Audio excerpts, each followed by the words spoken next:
Sanggupkah kita melihat generasi sekarang semakin jauh daripada Islam? Allahu Akbar.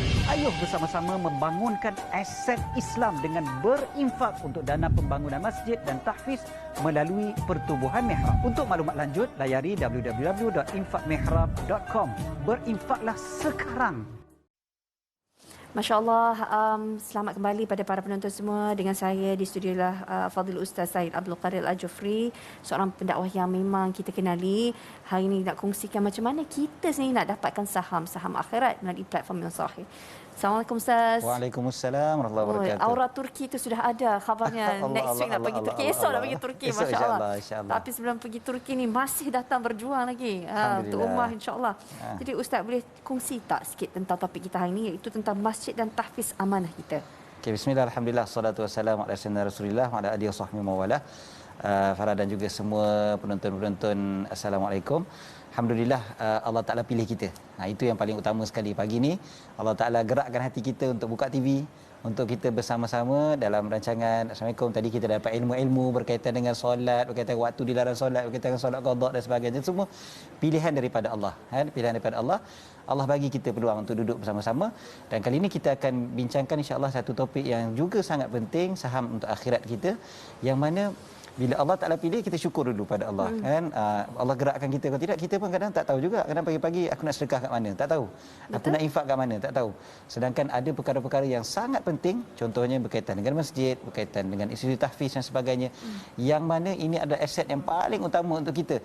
Sebab cubalah kalau kita boleh kalau kita duduk termenung seorang-seorang kan, kalau terbayang kan, macam manalah kalau masjid-masjid ni dibiarkan begitu saja. Betul. Tahfiz tu terbiar, tak ada langsung kan dekat negara kita ni, bumi bertuah Malaysia ni, sampai tak ada orang yang menghafal Quran, tak ada orang langsung yang menjaga Al-Quran dan sebagainya. Agak apalah jadi agaknya kan untuk generasi akan datang dan sebagainya. Kalau masjid kita tu dibiarkan uzur, kadang-kadang kita tengok kita boleh bina rumah yang cantik, kan kita buat macam-macam, kita buat apa, panggil ID untuk macam-macam kan, letak rumah kita cantik-cantik sangat, masya-Allah. Tapi sekali masjid dibiarkan uzur, dibiarkan usang, sampai orang nak datang masjid kadang, kenapa tak pergi masjid? Masjid tu kapet dia berbau lah. Kadang ada yang macam tu. Kenapa tak pergi masjid? Masjid tu sound system dia teruk sangat lah, saya sakit telinga. Panas lah Ustaz. Panas lah, itu paling standard kan. Masjid panas lah, saya tak boleh tahan panas-panas ni dan sebagainya. Jadi akhirnya orang jadikan macam-macam alasan untuk tak pergi masjid. So peranan kita sekarang ni kan, macam mana kita nak berperanan untuk memastikan rumah Allah Ta'ala ni terus terbina dengan begitu hebat, begitu megah, dan mengajak semua untuk mengimarahkan masjid, insya-Allah. Bukan apa Ustaz, kadang-kadang kita tengok international school. Ya. Punya gah, punya cantik, betul, padang besar, cantik, lawa, semua fasiliti.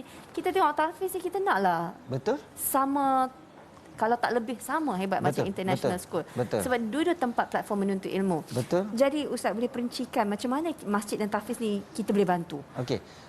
Bila kita nak bantu pula, kita perlu gembeling tenaga kita sama-sama. Kalau kita bagi kepada ialah kita boleh, insya-Allah masing-masing kita ni ada kemampuan untuk bagi satu masjid. Mungkin ada di kalangan penonton Assalam ni, saya yakin masya-Allah mungkin ada yang bina satu masjid terus seorang-seorang dia je bina satu masjid, masya-Allah, alhamdulillah. Tapi ada satu lagi cara kita membantu dari sudut melalui satu pertubuhan yang dinamakan sebagai Pertubuhan Mihrab, yang saya sendiri kenal sebenarnya. Saya tengok bila dia orang ajak saya datang ke Assalam ni, saya tengok, saya kenal dia punya pengurusan dia yang insya-Allah jujur, amanah. Junior saya sebenarnya kat sekolah. Jadi dah kenal lama dah ni, kena berpuluh tahun dah. Jadi bila kita tengok, masya-Allah, diorang sendiri membantu, diorang sendiri keluarkan duit untuk membantu. Cuma dia kata, kalau kami saja yang keluarkan duit mungkin tak cukup lagi untuk tolong masjid. Jadi ada satu masjid, contohnya Masjid Nurul Islamiyah di Sungai Cuh, Rawang. Masjid Nurul Islamiyah ni yang ada dekat gambar kita ni kan. Masjid tu masjid yang sangat uzur. Saya pergi ke masjid tu, saya selalu lalu dekat kawasan tu sebelum ni. Dekat Rawang tu, dekat Serendah kan, daripada Serendah nak pergi ke Sungai Cuh dekat dengan Pro 2 apa semua tu. Masjid tu dekat tepi jalan betul-betul. Jadi orang balik kerja kadang singgah untuk semayang. Prime area. Prime area, memang prime area. Belakang dia kampung. Jadi masjid tu masjid lama, masjid kampung lah. Masjid kampung. Tapi bila saya masuk ke masjid tu, saya tengok, Allah, uzur dah masjid ni. Dia macam-macam kerosakan. Takut nanti kadang yang orang bagi tiap minggu kan, sembahyang Jumaat akan masukkan dalam tabung kan. Masukkan, takut keluarnya banyak untuk repair kerosakan. Kan, operasi tu jadi tinggi. Sebab rosak sini. Lepas tu masjid kecil. jemaah ramai, makin ramai kan. Jadi dah tak muat. Jemaah terpaksa sembahyang sampai kat luar, panas dan sebagainya. Maka mereka ambil keputusan untuk bina masjid yang baru. Kan, bukan setakat renovate untuk repair lagi dah. Nak bina masjid yang baru terus untuk Masjid Nurul Islam yang Sungai Corawang ni, maka kita boleh bagi melalui pertubuhan mihrab ni, pertubuhan mihrab yang akan pastikan insya-Allah projek ni berjalan dengan lancar. Begitu jugalah dengan tahfiz. Kan, dengan tahfiz. Tadi Farah kata tadi tahfiz, kadang-kadang kita tengok Allah kesian kadang budak-budak kita ni kan.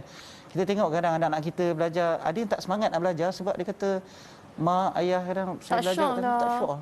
Dia macam panas tempat ni Lalu pula international school pagi. Allah kan, yang dia padang tengok. dia cantik hijau. Kena pula kadang sepupu dia sekolah dekat situ. Ya. Kan? Dia sekolah kat tahfiz yang kan, macam tu kan. Jadi kadang kesian kalau kita tengok, walaupun kita tahu nilai mereka menghafal Al-Quran ni jauh lebih mahal lagi berbanding dengan ilmu-ilmu yang lain kan, sebab ilmu Al-Quran ni paling mahal lah sebenarnya ceritanya kan. Dia adalah asas kehidupan kita kan. Betul. Okey Ustaz, kita berbaki seminit.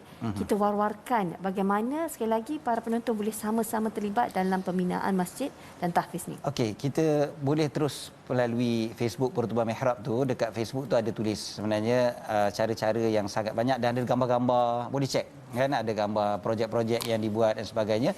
Kemudiannya ada website yang tertera kat bawah kita ni, dan insya-Allah kita boleh terus pergi kepada kempen membina aset Islam, masjid dan tahfiz, www.infakmihrab.com, www.infakmihrab.com. Pagi ni juga kita buat. Jangan tunggu-tunggu. Tak payahlah nak pejam-pejam mata lagi dah. Terus buka mata, celik-celikkan mata, buka handphone, buka terus infakmihrab.com. Dekat situ ada cara yang mudah untuk kita menyalurkan sumbangan. Dan ingat je lah, saya selalu kita fikirkan bagaimana generasi yang akan datang. Sekarang alhamdulillah pagi-pagi kita dah buka TV Hijrah, masya-Allah. Dan alhamdulillah banyak Allah dah bagi kita ilmu dan juga hati kita terbuka untuk tengok rancangan agama dan sebagainya. Tapi anak cucu kita ada jaminan tak? Kan, waktu kita hidup kita boleh make sure jangan tengok ni, tengok yang ini, baca yang ini, jangan baca yang ini dan sebagainya. Waktu kita hidup alhamdulillah. Ya. Tapi satu masa nanti bila kita dah tak ada, anak cucu kita nanti macam mana? Yang akan menjaga mereka adalah institusi rumah Allah, masjid-masjid rumah Allah, juga mak tahfiz. Inilah dia yang insya-Allah dapat menyelamatkan anak cucu kita di dunia dan juga di akhirat. Insya-Allah. Jazakallah khairan katsiran Ustaz. Moga apa yang Ustaz usahakan ni Allah beri ganjaran insya-Allah dan dipermudahkan dia dipantaskan untuk direalisasikan insya-Allah. Jazakallah sekali lagi saya ucapkan. Kita lihat para penonton, hari ini kita nak kongsikan banyak lagi perkara yang baik, terus bersama dengan kami insya-Allah. Sanggupkah kita melihat generasi sekarang semakin jauh daripada Islam? Allahu Akbar. Ayuh bersama-sama membangunkan aset Islam dengan berinfak untuk dana pembangunan masjid dan tahfiz melalui Pertubuhan Mihrab. Untuk maklumat lanjut, layari www.infakmihrab.com. Berinfaklah sekarang.